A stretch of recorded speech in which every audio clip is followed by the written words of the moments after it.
Okay, let's get started. Hello, everyone. Welcome to today's WEFI workshop. And today we're very happy to have Jiang from Columbia University to talk to us about surviving the fintech disruption. And we will have Tang from Cornell serving as the discussant. And before we get started, just some very simple ground rules. Most of you are frequent for this workshop, so let me keep this simple. We're going to have 40 minutes for the presenter. Along the way, you can ask questions through the chat window. We will occasionally interrupt Wei for some questions, and the co-authors are all here. They might answer some clarification questions in the chat box as well. And then we will have 15 minutes for Will to discuss, and then we will open for general Q&A and so on. With that, Wei, please take it away. 40 minutes for you.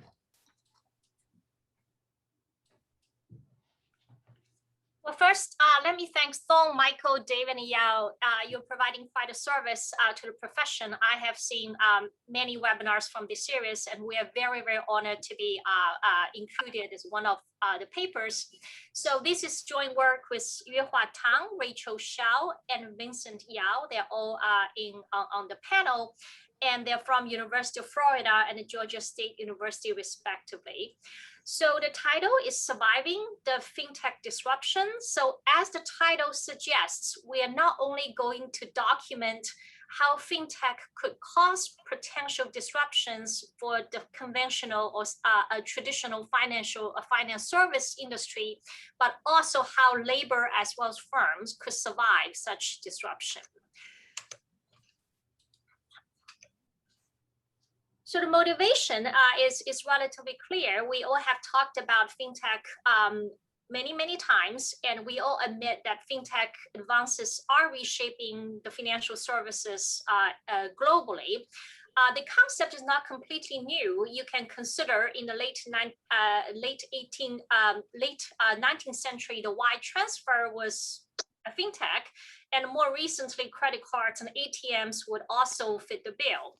Now, as we look at fintech today, several unique features will stand out. For example, decentralization, which is the hallmark of blockchain and crypto assets, and also the disintermediation really is reshaping the format of delivery of financial services.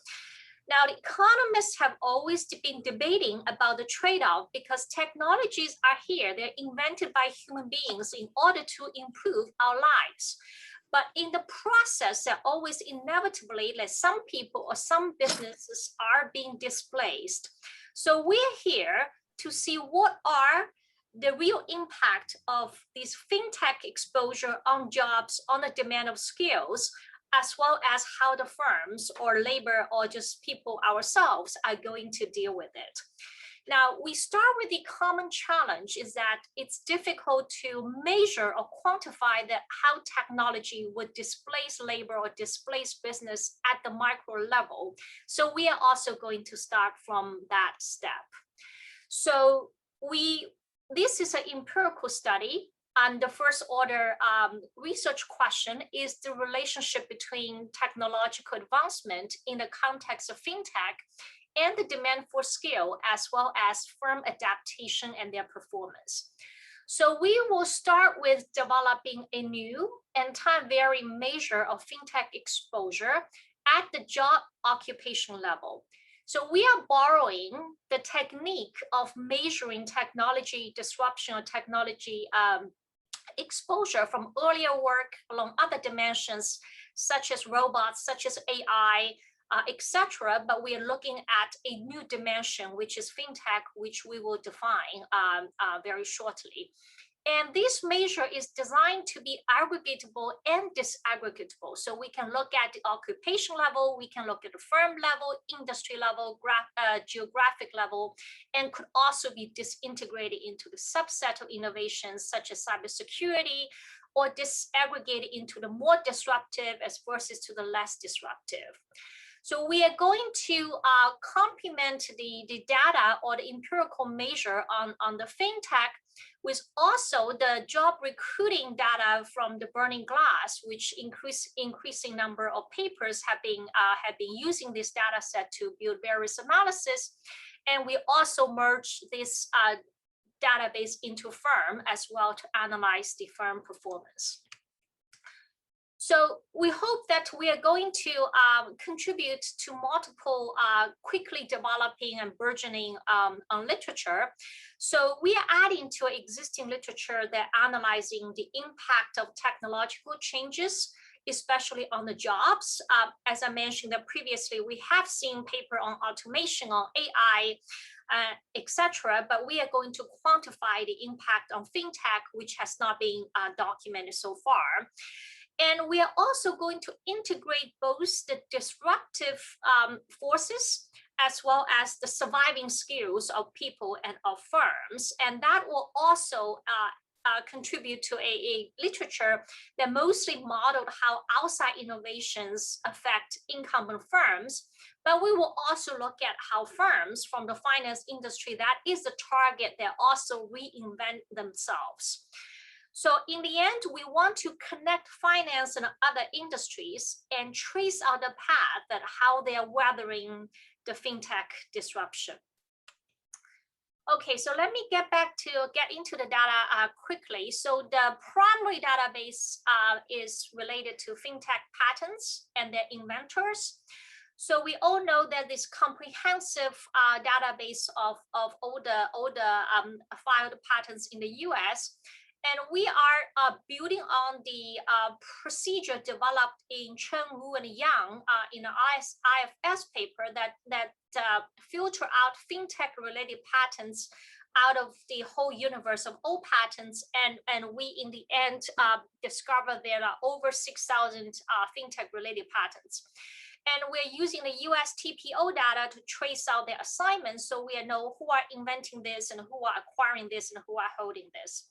There is a very interesting database increasingly using empirical research that is called Occupational Network, short for ONET. And this database holds a very granular occupation classification, nearly 1,000 occupations, into a standardized and classified framework so that we can analyze the data at the occupation level. Now, the burning glass is a leading job posting data in the US, and they cover in 2007 and then starting from 2010.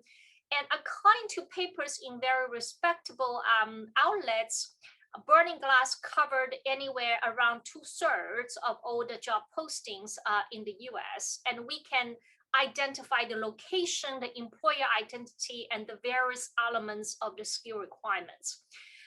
This project is extraordinarily heavy, extensive, and intensive in data merging and analysis. We also resort to the IPUMS, which is essentially a 1% survey of US workers. So we kind of know across the states, across industries, across the occupations, who are holding those jobs and what their demographic characteristics are. We also look at the CPS data on the union membership to see how potential job market frictions or conditions could impact these relationships. And finally, there is public firm information from Compus and Chris allow us to have firm level performance analysis interacted with the fintech disruption. Now, the first step is that we are going to construct a intuitive fintech exposure measure. And we borrow a lot from a recent paper by Webb that is looking at the exposure to AI technology. So you will see, if you're familiar with that paper, you'll see a lot of analogies. So we identify a set of a very long list of financial terms, and then we use a machine learning algorithm to filter out fintech patents out of this universe of fintech filed patents. Then once we screen out those, as I mentioned, there's over 6,000 of them. And then we record the patent titles as well the abstracts and form vectors of fintech related keywords. Now, in parallel, we also look at the job description, job task descriptions of each occupation from the ONET ONET database. It could be a credit analyst, could be a medical doctor, could be a driver, and each occupation could have various different tasks. And each task has a detailed description about what this task is about. So we can also form a vector of words related to each task. And we are going to use textual similarity measures to combine these two vectors. And eventually we will get a task score, basically how a fintech patent is directed at one particular task. And then we can aggregate all fintech patents to be directed at this particular task. And then we can aggregate at occupation level based on how important each task is within this occupation. So this is how we construct the fintech exposure for any pair of task and a patent. Now, as we aggregate it up to the task level to include all patent outstanding, now in our main analysis, we are using a 5-year moving window. So we are considering each task, how this task is being targeted by the last 5 years of innovation. Now we can look at the whole lifetime, but we think technology probably will evolve slowly and continuously over time. So using the 5-year windows probably would be a good trade-off about including the universal relevant technology that is also timely and relevant. So the technique of constructing the fintech exposure has also recently been quite standard in the finance fintech research. So the first one is the cosine measure of the two sets of the word vectors. And this is measure, it's like the angle, how wide the angle is. And this cosine measure basically is a measure for the textual similarity between the two descriptions. But this is just how close they are. But we also need to look at the strengths of the innovation, which is proxied by the amount or number of fintech patents in the last 5 years. So one is the sensitivity or similarity, and the second is the amount of volume of the fintech innovation. When we multiply by the two, essentially, we are calculating the amount of shadow that exposure would cause, that both depending on how sharp the angle is, as well as how strong the exposure, the source of exposure is. Now, this measure could be aggregated to the occupation level using task importance weights, and we can also aggregate to the firm level or even industry level. Now, this is a visualization about the frequent words related to fintech that use in those patents. So this is an all-time measure, and we find out that the biggest word is a transaction, and they were the biggest. It was the biggest word in early part of the sample and also the later part of sample. However, some other words like device and mobile and authentication, these are the words start to loom larger and larger over the later half of our sample period.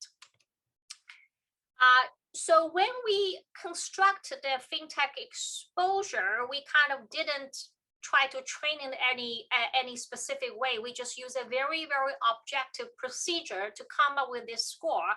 But after we finish that, we say, hey, we want to look at those measures, how they assign to individual occupation to see whether it indeed would produce the type of occupations that's very exposed or not at all exposed that will fit our intuition. So we don't try to have in the algorithm to make them make sense, but rather to check ex post to see whether such a procedure will yield sensible classifications. So the top panel are the top 10 occupations with the highest Fintech Exposure. Now, this is a raw score. The raw score is the product cosine with the volume of the fintech. Therefore, there's no natural up limit, but most of the observations are between 0 and 1. But we also convert them into percentiles between 1 and 100. So these are among the highest, most exposed occupations. And it's not surprising that information security analyst is 1, credit analyst is 1, and some software, travel agents, although they're not usually considered to be finance, but you can understand why this occupation is being disrupted or exposed, very exposed to the fintech technology. Now, when we look at the bottom 10, we will reach the opposite inferences. Indeed, it's good to know that bartenders and a physical therapist or orthodontists or music teachers, they're not at all exposed to fintech. So these kind of show that these measure overall produce sensible and intuitive classifications when we come to these occupations, and of course when we aggregate occupations into the industry. So wait, can I jump in with a question? Yes. So yes, I mean, based on this table, I guess perhaps in a few of us' mind, one of the things that was clear from the top half of this table is that some of them seems to be that this exposure measures the complementarities between technology and the occupation, and some of them seems to be substitutes and so on. Are you going to take a stand on the relation between technology and human capital in this case, or you're going to let the data speak? It's a very, very good question, because it's clear, as you know, someone from the audience raised these questions from the table. It's clear. It's exposure is a neutral term which we're using, because exposure could be you're disrupted, you're displaced, or it could be an opportunity for you to work on this area.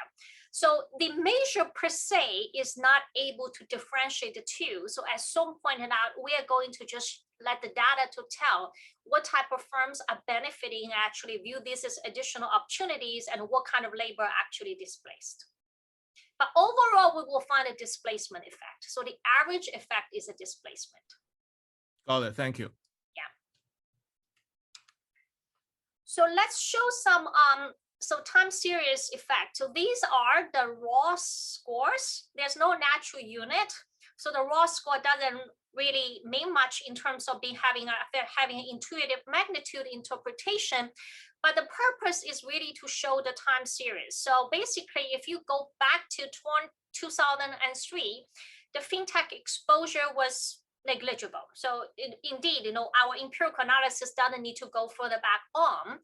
And this is basically using the exposure to all patents up to that point. And this red line is only using a 5-year window, moving window of fintech. So as the measure pointed out, the total volume of fintech is a increasing process. Hence, when you include all patents, always have a higher exposure than the 5-year window. And this one, the lowest one, is that we only use actually granted patents rather than patents in application. And the line between this one and this one mostly just reflect the percentage of patents that are granted at each point in time. Of course, the granted patents have a censoring bias toward the end of the sample. That's why you see this gap becomes bigger. Now, the right panel, you will see that the fintech exposure, like certain technology, they're here, like cybersecurity has been alive and well for a long time, but mobile transactions really something come out of, it just come out of the ground zero right after the financial crisis. It came up not in existence at all to be a big chunk of the fintech. And the same could be said about the peer-to-peer lending and other financial services. So these are the 7 subcategories that we are going to consider in some analysis to show that the impact has been quite evenly distributed among all subcategories. It's not driven by 1 or 2 particular categories. Now, when we got into this study, invariably people would ask us, say, fintech is about technology.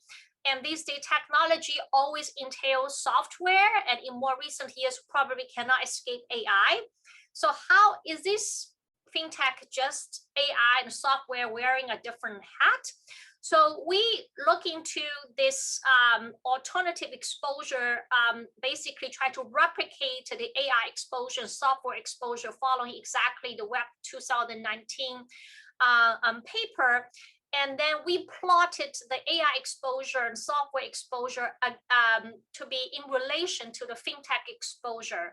So these are both in percentile. So if they're just the same thing but have a different name, the data points should roughly line up on the 45-degree line, but in fact, they're mostly flat. Now, it's understandable if occupation has no AI or no software component to it, probably the fintech exposure will also be low. But once you have some basic AI and software element all the way to very strong AI, very strong software, then the fintech exposure is primarily flat. So that's good news, meaning we are looking into something that's quite distinct from the other two aspects of technology that has been studied. Now, because this is the first time we're trying to empirically quantify the shadow of fintech on labor and on firms, we think it would be a great idea just to document some descriptive statistics, because it will be informative to know exactly how they look like.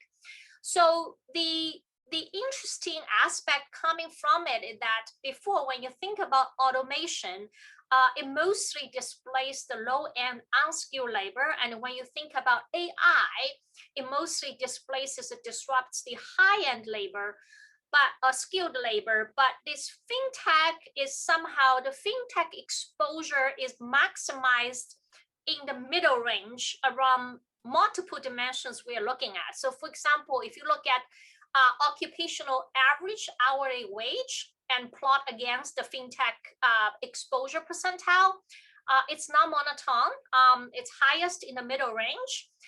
If you look at educational attainment, the highest exposure is at the intermediate range, like the some college level. And the gender is mostly neutral. So when an occupation has a very, very few female participants, they're probably, construction and transportation. Those have very low fintech. But once you go beyond that range, it's basically flat. Now the age is also repeat the same pattern, that the middle range are the people that were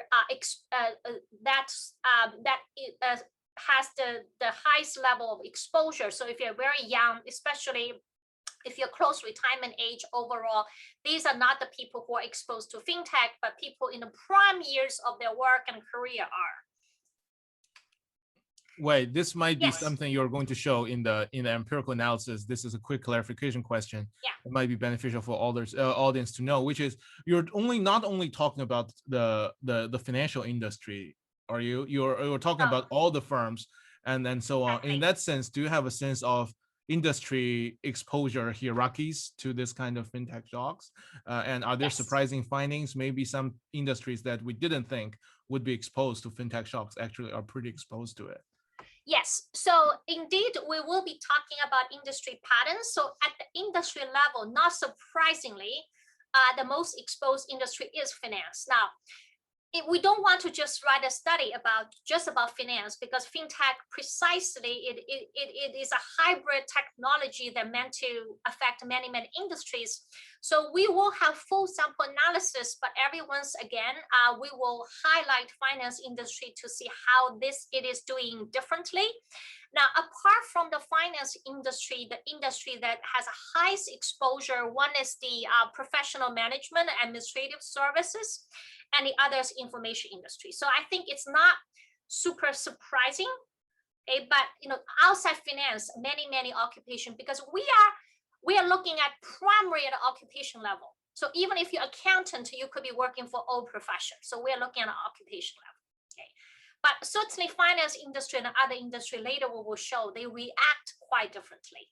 And that's an interesting part of the analysis.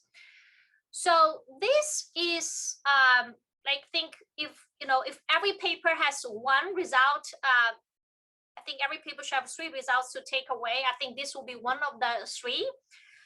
Is the overall displacement effect. So previously, paraphrase a great question from the audience, say, a technology exposure could displace people or could create opportunities. So this will show that on average, it is displacing labor. So this is from 0 to 100 percentile of fintech exposure. And this is the percentage point of the job posting shares within each state basically, and we're basically looking at the occupation state year level. And we're looking at the change between 2007 and 2018. Now, when we look at such a small cohort, so each cohort, the average posting share out of the older burning glass posting is 16 basis points. Okay, so when you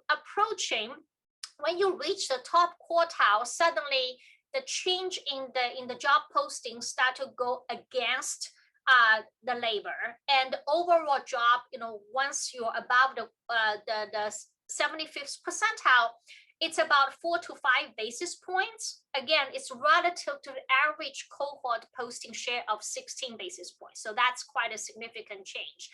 And basically no change or very, very slow change all the way to the 75th percentile, then the sudden noticeable and steep change. Now, for this reason, we are going to construct a dummy variable called the top quartile fintech exposure, and we will term it the most exposed industry or the most exposed occupation or the most exposed task, because we believe the top quartile is where the actions are, and we will call that the most exposed. So when I say this, it means top quartile. So this is one is the other thing that we want to know, who are these inventors? So there is a assertion, or there's arguments, they basically say, fintech is something external. It's an innovation that are originated external to the finance industry, but want to eventually invade or occupy the finance industry. So there's some truth to it, because there's a lot of patents, the fintech patents were invented, filed, published, or granted outside finance. But when we look at the NAICS Code 52, the finance industry still occupies the lion's share of patents. So that's why we will say, somewhat surprisingly, that the finance industry is actually a leading inventor of fintech patents. They are not a passive recipient. They're actually they are the most important source of origination of fintech innovations in terms of patent filing. Now, not just patents are not don't just stay with the inventor for all the time. There could be assignments along the way. So if you want to acquire certain innovation, you can invent in-house, and you can also do it externally, acquire it from externally. So from this comparison, you will also see actually finance not only is a net inventor, but also is a net buyer of fintech. So finance industry has been very, very active in both inventing and acquiring the fintech innovation. So it is fully preparing itself to weather the potential fintech disruption.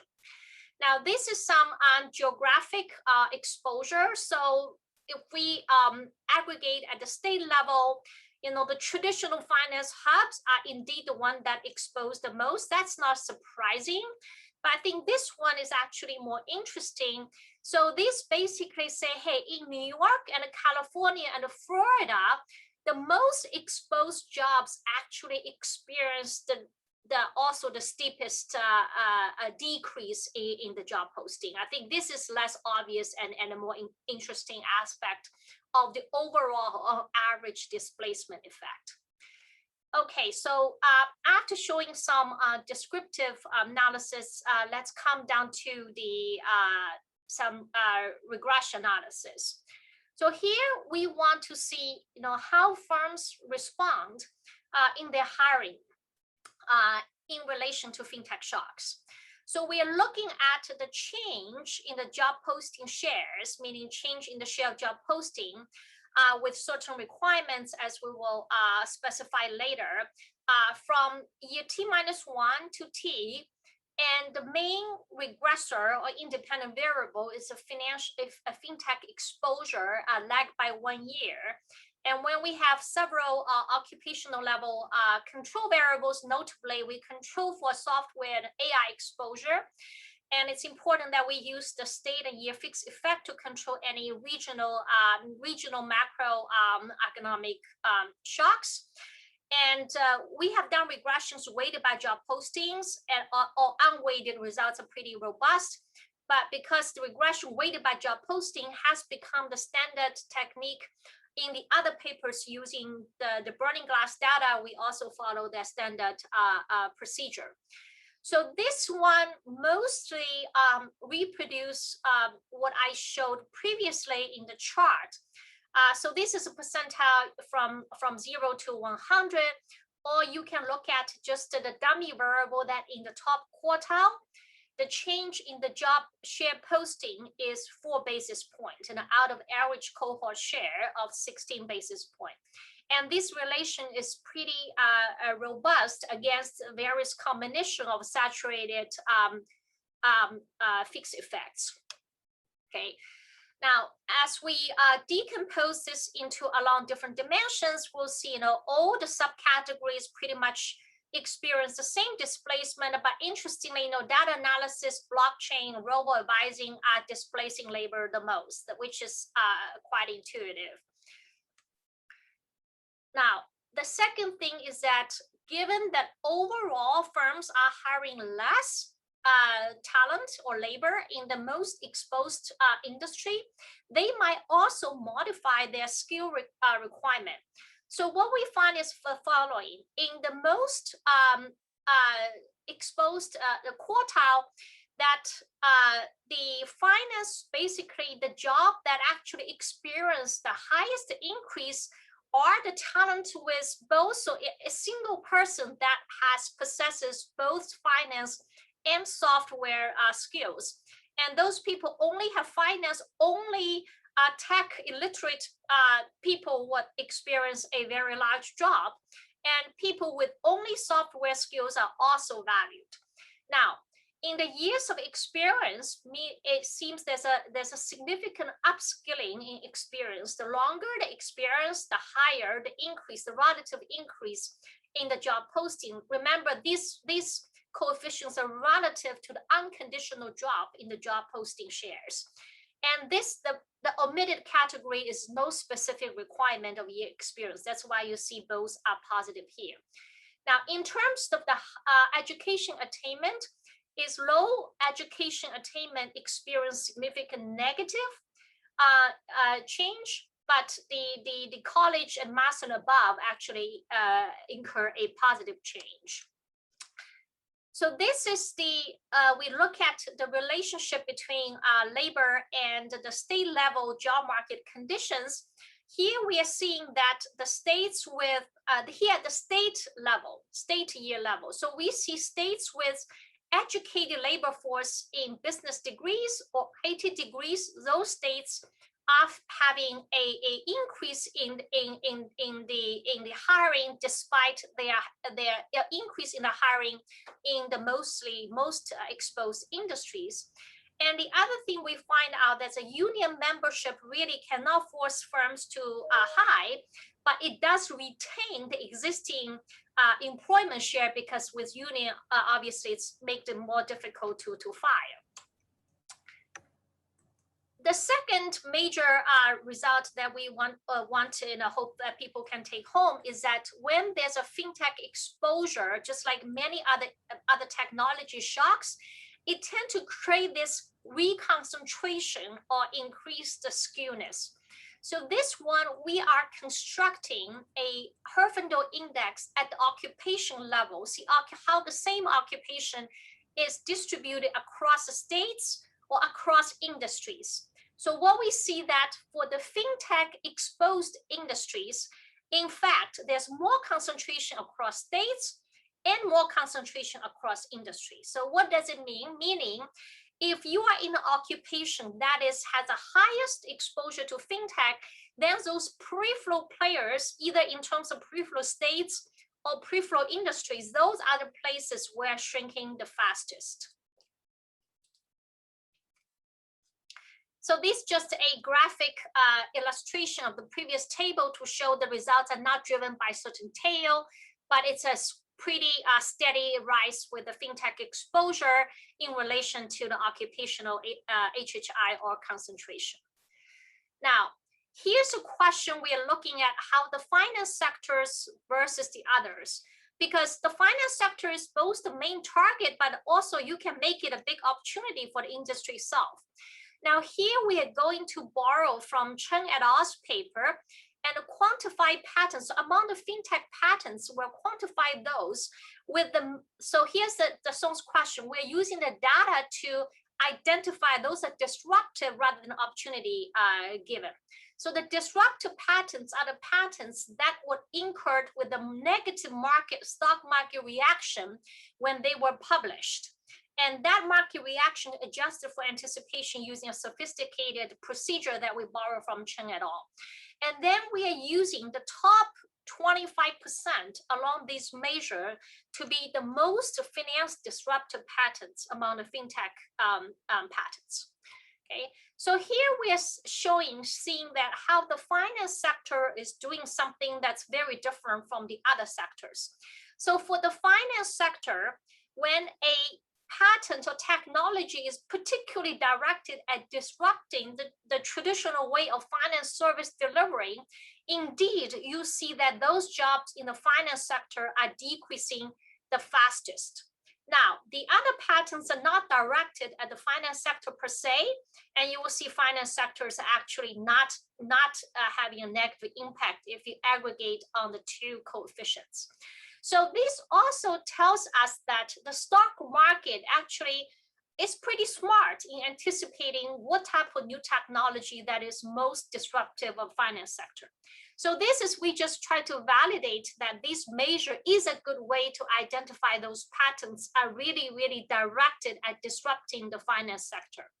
So then we can ask ourselves, given this, how the firms are going to respond. And for this purpose, we're going to separate all the firms from three types. The control firms are not doing anything. There's a small number of firms, they actually file at least 2 fintech patents themselves during our sample period, because filing one could be very, very accidental.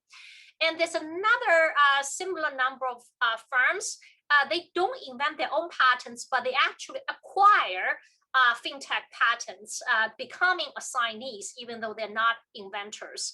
So in this regression, we are looking at the firm times year level and see how the firm invention, innovation or labor hiring strategies would change.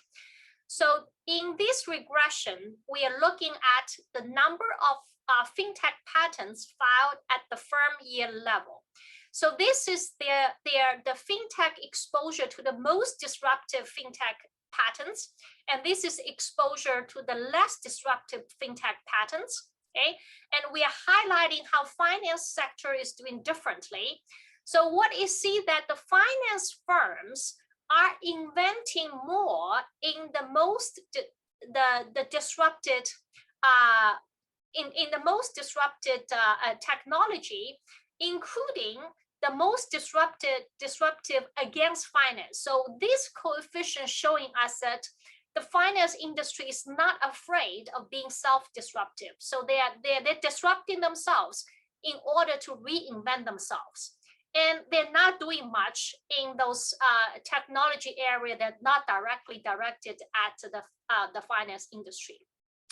So they're doing this, inventing themselves, and they're also doing this by acquiring other people's patents. And they're acquiring patents that's more disruptive, more exposed to the most disruptive patents versus the exposure to the less disruptive patents. So overall, the takeaway from this slide is that the finance firms counter the most disruptive technology with own or acquired innovation. Okay. Wait, So 2 minutes earlier. Yes, I have two more results. That's great. So this one, instead of cutting between finance and non-finance, we're cutting between inventor and acquisition-driven innovator. So here you will see that although overall there's a displacement effect, but the inventors, in either inventors or acquisition-driven innovators, they are actually pretty neutral. These two coefficients pretty much offset the overall negative effect. So finally, this is the final result. So we want to know which kind of firm would rise out of this fintech disruption being disrupted, or they actually discover a new opportunity to thrive and to improve. And this is the last table. So we're looking at a firm outcome by their employment, sales, R&D, and return on assets. So the first takeaway is that when a firm is disrupted when a firm is highly exposed to the fintech, then overall their employment drops. However, if they are inventor themselves, their employment actually increases. But if you are just acquire innovation, you have no change. Moreover, the inventors would thrive along the sales and R&D and ROA, along all fronts. And moreover, finally, these coefficients are zero. What does it say? It says that fintech disrupts labor, but firms are just doing fine because firms are able to adopt new technology or adjust their platform accordingly. It is a labor that's bear the only side that bear the blunt. But if you are inventing firm, that on all fronts you are thriving. So basically, the inventor firms gain in all fronts, which tell us something about how to weather or thrive in the technology disruption. Okay, so this brings us to the conclusion. So we study how firms adjust on the labor side, on innovation side to the fintech disruptions. We developed this new measure of occupational fintech exposure. And the important results are the decreased job posting overall and upskilling of recruiting overall. But we also find that fintech innovation is not just a disruptive firm, but those who adjust can do very well, especially those self-innovating firms, finance firms are thriving out of this disruption. Okay. Thank you very much. I look forward to Will's discussion.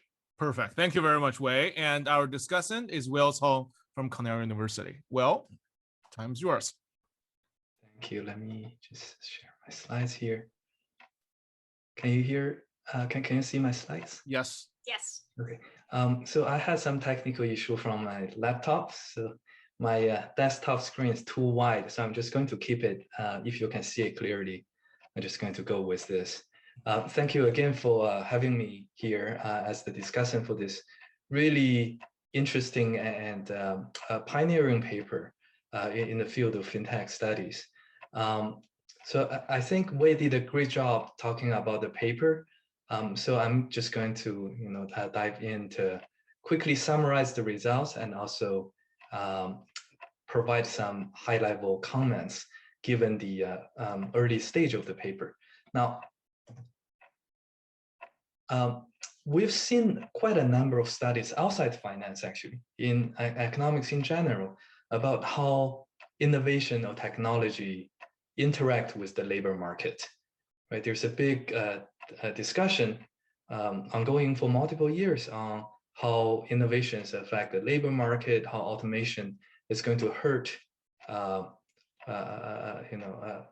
less skilled labor, or potentially creating winner-takes-all effects, both in terms of the industrial organization and in terms of labor market power. So this study is definitely in that category. It is important and very timely because we've seen big disruptions in the fintech space of cryptocurrencies in terms of AI applications in finance, in banking and financial services in general. So I think this is the first study to really provide us a lot of rich information on how firms are exposed to fintech shocks and how they respond and what are the outcomes. And I think it's going to be a seminal paper in this field. So definitely highly recommend everyone to read it. I really enjoy reading it. I think in terms of contributions, there are three. The first is about just providing a metric on the occupation exposure to fintech innovations at this macro level. Right? That's the typical challenge. We don't really have a good measure of exposure to innovation. In the past, in general, we've been using patent data, forward, backward citations. As I'm going to discuss, all these are what I would call an engineering approach. We think it's reasonable, so we just go with it and see how it performs. But for fintech innovations, so far we don't have a good measure of the exposure of various occupations to fintech. So that's something the authors are the first to do, and I definitely love the effort. In addition, they also provide a number of stylized patterns that are very informative. The second contribution is on documenting how labor market demand respond to fintech shocks. Okay, we're not talking about firm outcomes yet. This is just on the demand side, captured through job postings by various firms. And the third contribution of the paper lies in documenting real outcomes for these firms when they face fintech exposure. And the authors do find firms with more exposure experience relatively lower employment growth. But that doesn't mean it's translating into lower sales growth or ROA or R&D investment. And the authors further look into heterogeneity within this line of analysis. So I think the paper is very novel. It's also in an early stage. What I'm going to comment on are going to be one about the construction of the methodology, and on the other hand, I'm going to talk about the economic mechanisms and insights and what I think the papers could do more given more time. So let me just talk about the three contributions of three types of exercises in the paper. I think in terms of how they are done and the specific empirical analysis, Wei has done a great job introducing them. So I can move through these slides fairly quickly. The first aspect is about fintech exposure. The paper does document how various occupations are exposed to fintech innovation. Occupations, for example, occupations paying mid-range salaries are the most exposed. So there's non-monotone effect. Fintech exposure is gender neutral, and I'm listing here is a number of empirical patterns, and that's what I think the paper is making a very concrete contribution, even though this is more descriptive. But through the way they construct the exposure, I think we can capture it to a good extent. Now, the second line of analysis the authors did was by looking at the exposure and how firms' job posting evolve, we can look at who are hiring in the fintech area and how the demand responds to various fintech innovations. I'm not going to go over the list one by one, but if we look at some of the patterns that's uncovered in this study, we do see demand for finance and software skills would rise as fintech exposure increases, but that for finance alone would decrease. Okay, so again, we learn a lot about what's going on in this space. Now, the third line of analysis in the paper, I think is the most underdeveloped at the moment. It's about firms' real outcomes. There are already a number of very interesting results. For example, in terms of employment, the top quarter of the firms that's most exposed to fintech innovation, they experience lower employment growth, consistent with the story of a fintech disruption. But they don't suffer in sales, ROA, and R&D investment. And there's big heterogeneous effect. Acquisition innovators actually, to some extent, underperform the true innovators who develop technologies by themselves.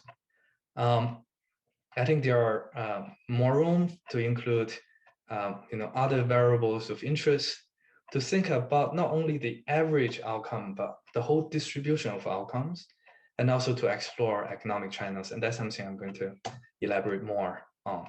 So let me just start with talking about the methodology. The methodology follows from a influential study by Jiang and Coauthors in the RFS Fintech Special issue. So what do the authors do? Well, they use USPTO data to figure out what type of fintech innovations there are, right? Firstly, we want it to be finance related. So first step is to create a lexicon of finance related terms to narrow down a set of patent filings in the whole sample. And then the authors use machine learning algorithms, support vector machines, etc., to identify, to train the model to pick up innovations in the fintech area. The authors did use their own domain expertise to figure out that there are 7 categories. So this is supervised learning, supervised by the researchers. And this has implications that I'll touch on. The authors also use a valuation approach. When we think about the value of fintech disruptions, they look at stock market response to the disclosure of patent filings. And in this study, the authors largely follow this approach, of course, in combination with the paper by Webb. One thing that I think we can do more here is in Chen et al. 2019, the authors do show a number of performance metrics when they define fintech innovations using textual data. They look at F1 score, precision measures, and I think here we can do a similar exercise just to justify that this construction of fintech exposure is reasonable. As with any kind of construction of new X variable, because we are also looking at how the X variable affects the Y variable, the output variable, there's always going to be a joint hypothesis problem, joint specification problem. Are we specifying the exposure correctly? Conditional on that, whatever we find in terms of how the exposure leads to firms' responses or firm outcomes, we can have more confidence in terms of interpreting the results. So in this study, the authors use word counting, basically. And there are several deviations from Webb 2019. In Webb 2019, the author actually uses verb-noun pairs that capture a little bit more the semantic meaning in the filings. For example, diagnose condition, diagnose disease. It is a verb-noun pair that captures more information from the text. If we are doing count-based, monogram count-based textual analysis, there is a concern of missing certain information. Another deviation from Webb 2019 is the author there actually puts multiple words in the same category. For example, when they see animals, dogs, mammals, the author actually, to some extent, cluster them so that they are not treated separately. And here, as far as I understand, that's not how we deal with clustering or categorization of the words. So that's something I think the authors can do a little bit more justification for why we want to deviate from Web 2019 and even a comparison to justify that. Well, 5 minutes alert. Thank you. In terms of the exact measure, the authors do use something that Web didn't use, which is the cosine similarity measure. I think that's fine. That has been widely applied in multiple studies. But in terms of interpretation, I'm having a bit of trouble understanding the coefficients, right? When we put this in the downstream regressions. So we know when we do cosine similarity, we're essentially taking a dot product, normalized dot product. But in addition to fintech innovation, there are multiple other innovations. So we are really, what we care about is how fintech innovation or exposure to the fintech innovation affects the output variables such as employment, conditional on other exposures or conditional on other innovations being kept the same. So in that sense, what we really want to do is to run a multivariate regression in that space. And when we do multivariate regression, we know the coefficients is not simply taking the dot product. The correlations among different innovation variables, fintech innovation, AI innovation, automation innovation, maybe, their correlations are going to matter in terms of the coefficients. Again, it's not wrong, it's just how we should interpret the coefficients, right? When we see 1 unit of exposure increase would lead to this outcome, what are we actually capturing in the exposure? Now, speaking of that correlation, the authors do control for other innovations such as AI exposure or software exposure. And in the paper, I think in the text, we say there's no correlation, but from, I think this is figure 4, it's just by staring at it, I think there is some correlation. So it would be good to clarify that further. But this ties to the more general issue. Fintech as a field is constantly evolving. We're really in the third wave of fintech, right? After the, ATM computer evolution, and the earliest wave was actually the, transatlantic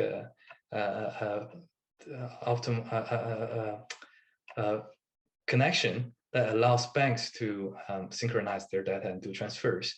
But the third wave is really after the 2008 financial crisis, out of the general distrust of centralized platforms of financial institutions.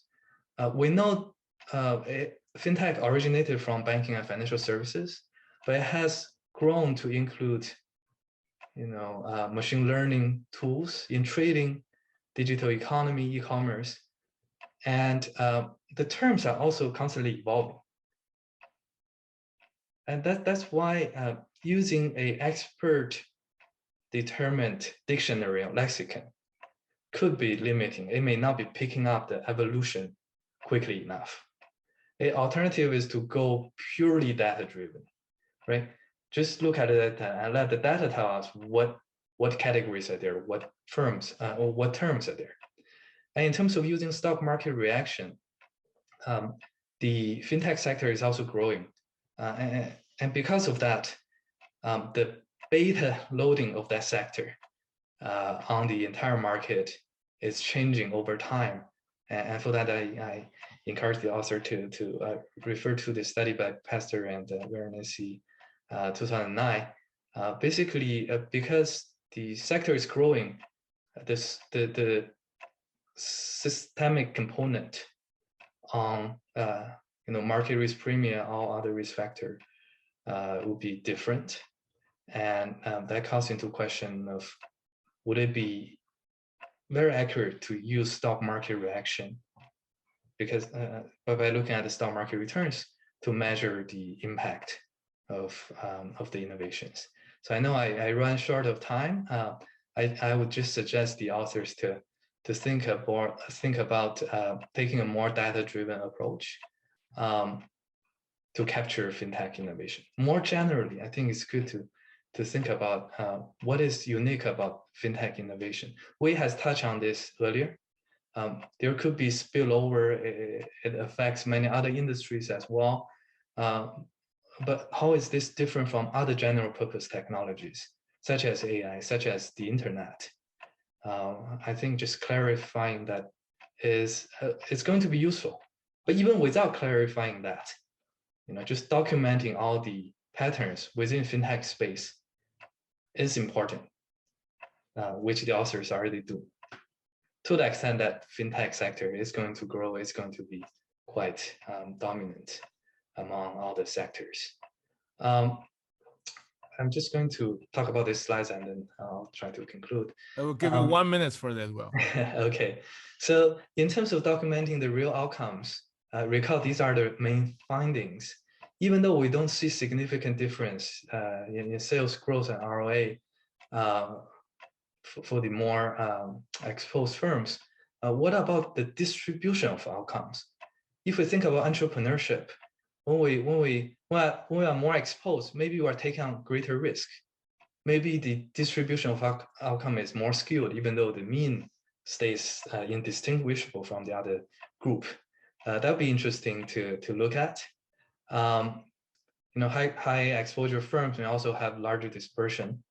And I think it's also interesting to think about economic channels between the different observations for inventors and acquirers. In particular, the counterfactual for acquirers or acquiring innovators could be very bad, very negative. And even though acquiring the firms didn't raise ROA, it could have avoided a really negative ROA in that regard. So that would be useful to look at.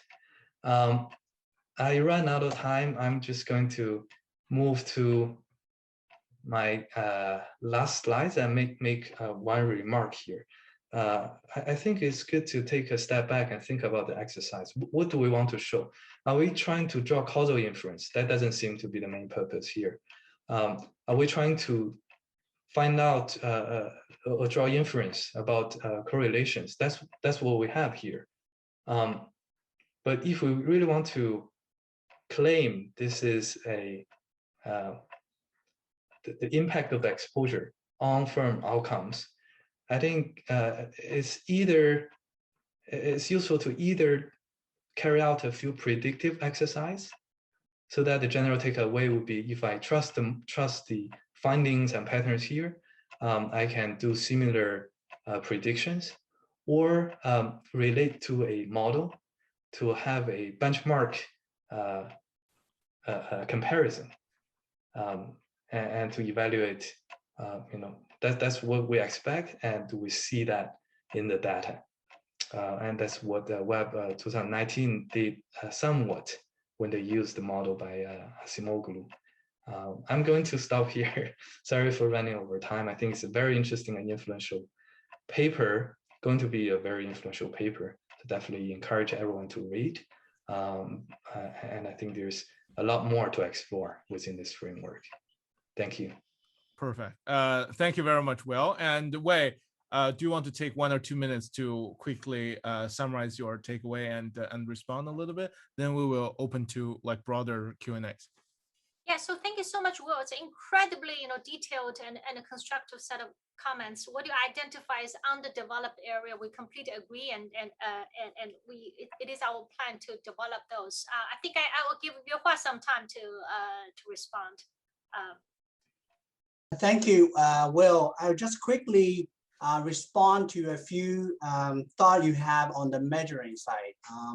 First of all, we did heavily rely on the Chen, Wu, and Yang paper in terms of identifying fintech pattern. We didn't deviate at all. We were able to get the identical set of fintech pattern from that paper. So we did not deviate from what they had, but we could potentially extend that to more recent years to identify more emerging issues, like what you said. Their data stopped in 2017. You mentioned, why do we deviate from web? Actually, we started with exactly the web approach, identify verb and noun in terms of the job task. But here's what we find. For credit analysts, if you take the verb and take the noun, is analyze data. That's too general. That's very general. You cannot differentiate. Actually, analyzing financial statement data, analyzing credit data is more informative. So rather than, if you go with the verb noun approach, rather than increasing the information to noise ratio, is actually the opposite in terms of this part. And when we compare the correlations, they are indeed at best moderate. When we compare them, we don't compare the raw measure. We only compare their percentile ranking, but we definitely do the multivariate regression.